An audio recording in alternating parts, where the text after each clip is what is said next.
Hello वालगो, क्या हाल है? मज़े में सब? बायोट सेवर्ट लॉ स्टार्ट करा रहे हैं।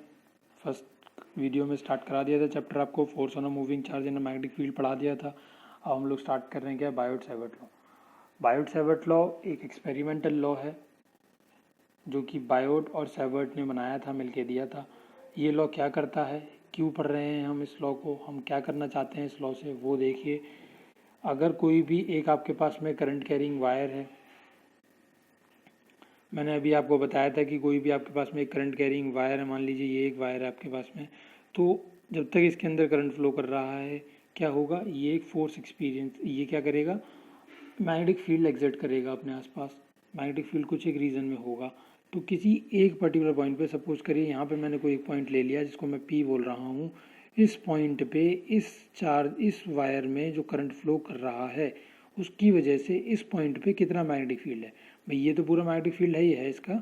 इस पॉइंट पे मैग्नेटिक फील्ड इंडक्शन की वैल्यू क्या है पॉइंट पी पे, उसको मैं कैलकुलेट करना चाह रहा हूँ। तो वो कैलकुलेट करने का तरीका बायोट सेवर्ट ने अपने इस डेरिवेशन में सिखाया हुआ है। वो एक फार्मूला इन्होंने बना के दिया हुआ है कि अगर किसी भी करंट कैरिंग वायर के आसपास किसी पर्टिकुलर पॉइंट पे आप मैग्नेटिक फील्ड निकालना चाहते हो तो इस फार्मूले से निकाल सकते हो। तो कैसे बना वो फार्मूला, क्या उस फार्मूले में यूज़ करेंगे हम, कैसे उस फार्मूले को मॉडिफाई कर सकते हैं आगे और स्पेशल केसेस के लिए, वो एक एक करके हम समझेंगे। तो चलिए स्टार्ट करते हैं। This law deals with magnetic field induction at a point due to small current element. ये स्मॉल करंट एलिमेंट के साथ डील करते हैं।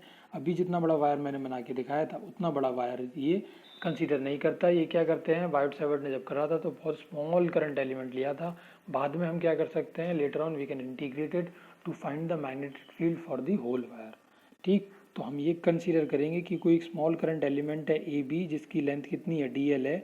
वो किसी एक कंडक्टर का पार्ट है, कौन सा कंडक्टर, एक्स वाई, कैपिटल लिख लीजिएगा, कैरिंग अ करंट आई, जो कि आई करंट कैरी कर रहा है। डायग्राम से समझिए, वहाँ तो पढ़ा हुआ लिखा हुआ आप पढ़ ही सकते हैं।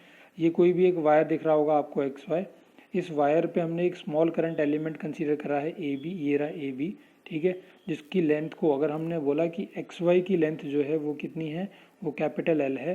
तो जो ए बी इसका स्मॉल करंट एलिमेंट है, स्मॉल करंट एलिमेंट का मतलब मैं बहुत छोटा पार्ट ले रहा हूँ इसका, तो उसकी लेंथ को मैंने क्या माना है, डी एल माना है। डीएल उसकी लेंथ हो गई। इस वायर में एक यूनिफॉर्म स्टेडी करंट फ्लो कर रहा है जिसको हमने आई से डिनोट कर रहा है। इधर से इधर तक आगे तक पूरा आई करंट फ्लो करता रहेगा।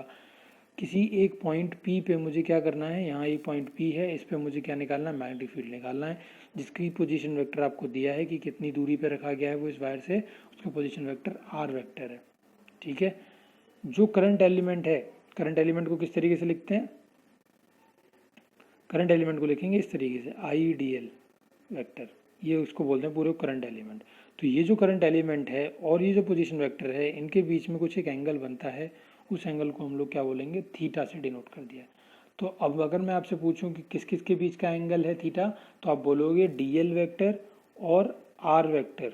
डी एल वेक्टर क्या है, लेंथ है उसकी स्मॉल करंट एलिमेंट की, और आर वेक्टर क्या है, पोजिशन वेक्टर है। इन दोनों के बीच का एंगल जो है वो थीटा रखा गया है, ठीक है।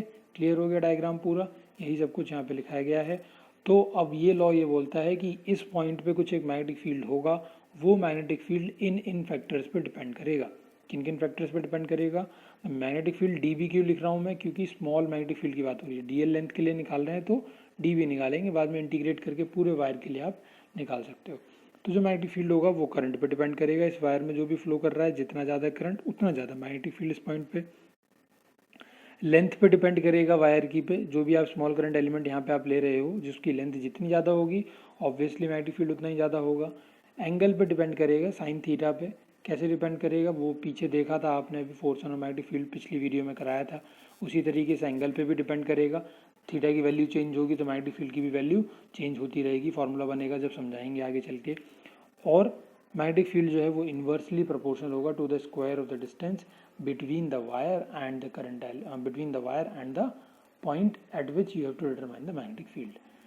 ये जो डिस्टेंस था, ये जितना ज़्यादा होगा, जितनी दूर आप वायर से चले जाओगे, ऑब्वियस सी बात है ना, जितनी दूर आप वायर से जाओगे उतना मैग्नेटिक फील्ड कम होता चला जाएगा। तो इसीलिए मैग्नेटिक फील्ड जो है वो inversely proportional to the square of the distance, ठीक। तो ये चार फैक्टर्स पे डिपेंड करता है। इन चारों फैक्टर्स को हम लोग कंबाइन करेंगे और एक फार्मूला बनाएंगे। जिसको हम क्या बोल देंगे, D B is directly proportional to I D L sine theta upon R square. Directly proportional sine हटाएंगे तो कांस्टेंट ऑफ प्रोपोर्शनैलिटी आएगा जिसकी value mu naught upon 4 pi होती है, और इसको absolute magnetic permittivity of free space बोलते हैं।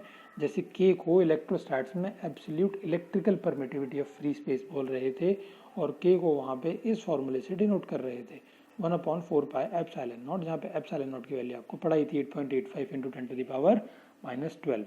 उसी तरीके से यहाँ पे भी होता है कि के लिए म्यू नॉट अपॉन 4 पाई है, और म्यू नॉट की वैल्यू 4 पाई इंटू 10⁻⁻7 होती है। ठीक है, तो आप यहाँ पे म्यू नॉट की जगह पे 4 पाई इंटू 10⁻⁻7 लिखोगे तो क्या बचेगा, 4 पाई से 4 पाई कैंसिल हो जाएगा, यानी कि के की वैल्यू आप डायरेक्टली याद रखना चाहते हो तो 10⁻⁻7 होती है। तो फॉर्मूला बनाना चाहें तो ये फॉर्मूला बन जाता है D B is equals to mu naught upon 4 pi I D L sine theta upon R square. Clear इतना। अब अगर मुझे वेक्टर फॉर्म में इसे लिखना है तो मैं वेक्टर फॉर्म में कैसे लिखूंगा, अभी पिछली वीडियो में, पुरानी वीडियो में आपको समझाया गया था कि अगर साइन थीटा है तो क्या होता है, हमेशा क्रॉस प्रोडक्ट ही होगा। क्रॉस प्रोडक्ट होगा किस किस का क्रॉस प्रोडक्ट होगा, जिसके बीच का ये एंगल था। और अभी मैंने आपको डायग्राम में समझाया कि थीटा एंगल किस किस के बीच का था, डी एल वेक्टर और आर वेक्टर का। तो मुझे साइन थीटा हटाना है भाई, क्रॉस मुझे वेक्टर फॉर्म एक्सप्रेस करना है तो थीटा हटाना पड़ेगा। मुझे साइन थीटा हटाना है तो मुझे क्रॉस प्रोडक्ट करना पड़ेगा किस किस के बीच का, D L vector cross R vector के बीच में। ठीक, अब मैंने कर दिया D L vector cross R vector के बीच में। देखिए D B equals to mu naught upon 4 pi I D L vector cross R vector का मैग्नीट्यूड है ये। नीचे आर क्यूब क्यों लिया हमने, क्यों, क्योंकि ऊपर आर फॉर्मूले में था ही नहीं।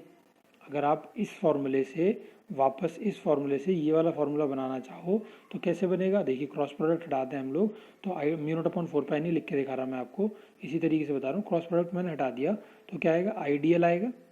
ठीक है, साइन थीटा लिख लेते हैं भाई, क्रॉस प्रोडक्ट का साइन थीटा भी आएगा, और साथ में आर भी तो है वो आर भी आएगा। अपॉन क्या था नीचे, आर क्यूब था, तो आर से एक आर कट जाएगा, बचेगा क्या, I D L sine theta upon R square बच जाएगा, वही यहाँ पे है। म्यू नॉट अपॉन 4 पाई तो हमने लिखा ही नहीं है अभी, समझाने ऐसे ही समझा रहा था मैं क्योंकि। ठीक है, तो इसीलिए हमने यहाँ पे एक आर एक्स्ट्रा लिया, एक आर क्यूब इसीलिए लिया है, क्यों, एक आर से एक आर आप काट लोगे तो भी आप फॉर्मूला बना पाओगे। तो ये कोई कंफ्यूज ना हो कि हमने आर क्यूब क्यों ले लिया, कंफ्यूज होगा भी नहीं जिसने कुलाम लॉ को वेक्टर फॉर्म में समझा था। तो टोटल मैग्नेटिक फील्ड की बात करें तो कैसे निकालेंगे, इंटीग्रेट कर देंगे तो डी का इंटीग्रेशन बी आ जाएगा। म्यू नॉट अपॉन 4 पाई तो कांस्टेंट है, तो आप इसे बाहर भी निकाल सकते हैं इंटीग्रेशन से, और इस चीज़ को हम लोग इंटीग्रेट कर देंगे। कैसे लिमिट्स लगानी है, जब आगे जरूरत पड़ेगी, आगे आगे जैसे जैसे बढ़ेंगे तो सब चीज़ें आपको धीरे धीरे सिखाते रहेंगे अकॉर्डिंग टू द नीड। अगर करंट डेंसिटी की टर्म्स में बात करूँ एक्सप्रेस करने के लिए इस फॉर्मूले को, although this is not worth important, तो आप चाहें तो इसे इग्नोर भी कर सकते हैं, बट कॉपी में नोट जरूर कर लीजिएगा। J is equals to I upon A current density का फॉर्मूला होता था। मैं ऊपर नीचे दोनों तरफ क्या कर देता हूँ, DL से मल्टीप्लाई कर देता हूँ। मैंने ऊपर नीचे दोनों तरफ DL से मल्टीप्लाई कर दिया तो क्या आएगा, ये बन जाएगा आई D L upon A D L क्या है, एरिया इंटू लेंथ है, तो इसको क्या बोलते हैं, वॉल्यूम बोलते हैं। तो एरिया इंटू लेंथ क्या बन सकता है, वॉल्यूम एलिमेंट बन जाएगा यहाँ से। यानी कि आई डी एल किसके बराबर हो गया, आई डी वी के बराबर हो गया। आई डी एल किसके बराबर हो गया, आई डी वी के बराबर हो गया। फॉर्मूला क्या था, इसका अभी फॉर्मूला बनाया ना, ये रहा I D L sine theta upon R square. तो आइडियल की जगह पे आप क्या लिख सकते हो, जो आपने जे डी बी अभी निकाला उसे आप लिख सकते हो इसके अंदर। तो फॉर्मूला क्या बन जाएगा, J B is equals to mu naught upon 4 pi J D B sine theta upon R square. ठीक है, अब बात आती है डायरेक्शन की। सारी चीज़ें हो गई, मजाक हो गया, फॉर्मूला बना लिया, बड़ा आसान सा था, कुछ भी नहीं था। अब बात आती है डायरेक्शन की कि डायरेक्शन निकालो। डायरेक्शन कैसे सिखाई आपको, मैंने सिखाया क्रॉस प्रोडक्ट से। क्रॉस प्रोडक्ट वाले फॉर्मूले पे पहुंच जाते हैं और उसी से डायरेक्शन निकालेंगे वेक्टर फॉर्म वाले से। देखिए क्या है फॉर्मूले में, इसकी डायरेक्शन निकालनी है तो कौन देगा, जो भी दो इसके क्रॉस प्रोडक्ट में है।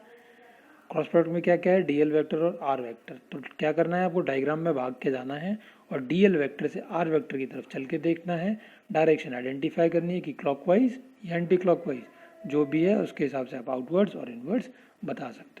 चलें डायग्राम पे, ये क्लियर हो गया कहाँ से कहाँ चलना है, डीएल से आर की तरफ हम लोग डायग्राम में जाएंगे।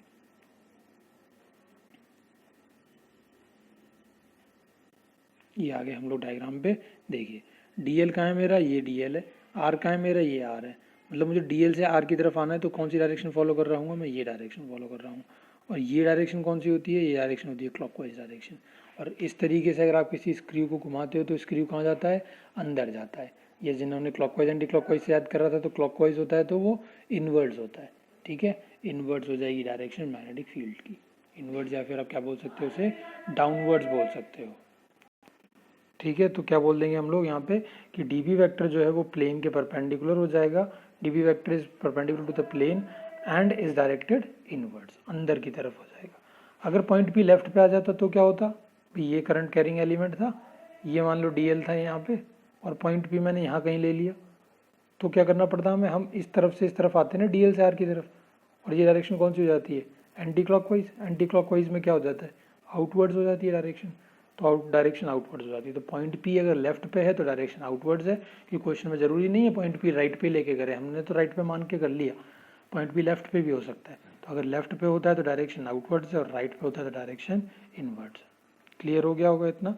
अब कुछ इंपॉर्टेंट फीचर्स बायोट-सावर्ट लॉ के क्या क्या हैं। बायोट-सावर्ट लॉ सिर्फ सिमेट्रिकल करंट डिस्ट्रीब्यूशन के लिए वैलिड है, मतलब वायर में जब तक यूनिफॉर्म करंट फ्लो कर रहा है तब तक ही आप बायोट-सावर्ट लॉ लगा सकते हो, अदरवाइज नहीं लगा सकते। ये सिर्फ एक स्मॉल लेंथ के लिए वैलिड है, डीएल लेंथ के लिए ही कैलकुलेट कर सकते हो आप, बड़ी लेंथ के लिए कैलकुलेट नहीं कर सकते। इस लॉ को आप आसानी से एक्सपेरिमेंटली वेरीफाई नहीं कर सकते, क्योंकि करंट कैरिंग कंडक्टर जिसकी जो स्मॉल लेंथ मैं बोल रहा हूँ बार बार, स्मॉल करंट कैरिंग एलिमेंट या स्मॉल एलिमेंट बोल रहे हैं हम, उसकी लेंथ बहुत ज़्यादा छोटी है, और उतनी लेंथ आप प्रैक्टिकली ऑब्टेन कर पाना पॉसिबल नहीं है। अगर थीटा को हम लोग 0 डिग्री ले लेते हैं तो क्या हो जाएगा, आइडियल साइन 0 पुट करोगे, साइन 0 क्या होता है, 0 होता है, तो मैग्नेटिक फील्ड उस पॉइंट पे 0 हो जाएगा। थीटा 0 का मतलब क्या है, थीटा 0 का मतलब अगर आप डायग्राम से देखो क्या बनवाया था डायग्राम में, इस तरीके का कुछ था और ये था, यहाँ था थीटा। थीटा 0 का मतलब ये वाला पॉइंट, कहीं जो पॉइंट पी है ये इसी वायर पे ही आके लाई कर रहा होगा, जब तो थीटा 0 हो जाएगा। ठीक है, तो थीटा 0 इसका मतलब कि पॉइंट वायर पे ही लाई कर रहा है पॉइंट पी, तो मैग्नेटिक फील्ड 0 है, आ रहा है, दिख रहा है क्लियरली फॉर्मूला में पुट करके। तो आप क्या कह सकते हो कि अगर आप उसी वायर पे मैग्नेटिक फील्ड निकालने लगो जिसके अंदर करंट फ्लो कर रहा है, तो उस वायर पे कोई भी मैग्नेटिक फील्ड नहीं होता, उस वायर के आसपास मैग्नेटिक फील्ड होता है।